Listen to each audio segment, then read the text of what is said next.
वडोदरा महानगर पालिका और कॉन्ट्रैक्टर की एक बड़ी लापरवाही सामने आई है। 50 फीट गहरे गड्ढे में बिहार के एक मजदूर को उतारा गया था, तब सांस न आने की वजह से उस श्रमिक की मौत हो गई है। दरअसल जो जानकारी है उसके मुताबिक वडोदरा के अकोटा चौराहे के पास बीते 2 सालों से धीमी गति से ड्रेनेज लाइन रिपेयरिंग का कार्य चल रहा है। तब इस कामगिरी में प्रशासन और कॉन्ट्रैक्टर की गुनाहित लापरवाही सामने आई है। कल देर रात सुरक्षा और सेफ्टी के साधनों के बिना ही आरिकुल हक नाम के परप्रांतीय मजदूर को 50 फीट गहरे मेन होल में उतारा गया था, जहां पर सांस न आने की वजह से उसकी मौत हो गई। तब आपको बता दें कि बिहार के इस श्रमिक की मौत से परिजनों पर इस वक्त शोक का पहाड़ टूट पड़ा है।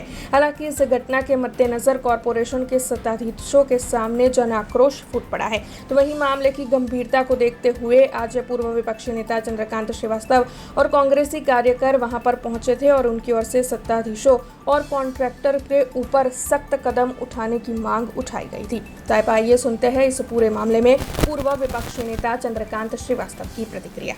कर्मचारी ने चाहे सफाई सेवक हो, ड्रेनेज सफाई सेवक हो के कोई पण कॉन्ट्राक्टरનો કર્મચારી હોય એને કોઈ પણ ડ્રેનેજની લાઇનમાં નીચે ઉતારવું નહીં, એટલે સીધું સુપ્રીમ કોર્ટની ગાઈડલાઇનનો ભંગ કર્યો છે।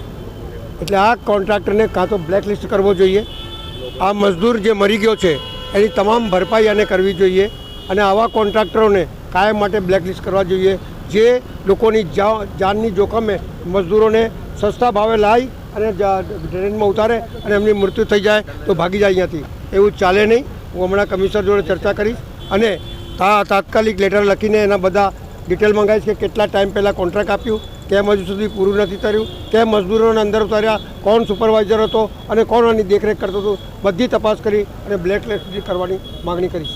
આ કાર્યપાલક ઇન્જિનિયરની જવાબદારી સંપૂર્ણપણે બને છે, આસિસ્ટન્ટ ઇન્જિનિયર જે એની દેખરેખ કરતા એની બને છે અને કેમ કામ પૂરું નથી થયું, શાના કારણે થયું, કેમ એમને લાઈનો નથી આપી, એવા બધા બહાનાઓ આવશે પણ કોઈ બહાનો નહીં ચાલે, કારણ કે મજદૂર મરી ગયો છે, એક ગરીબ માણસ મરી ગયો છે અને તમે ડ્રેનેજમાં ઉતારીને સુપ્રીમ કોર્ટની ગાઈડલાઈન તોડી હોય તો તમને ચોક્કસ બ્લેકલિસ્ટ કરી અને તમારી પાસે ભરપાઈ કરવી જોઈએ, એવી મારી માંગ છે।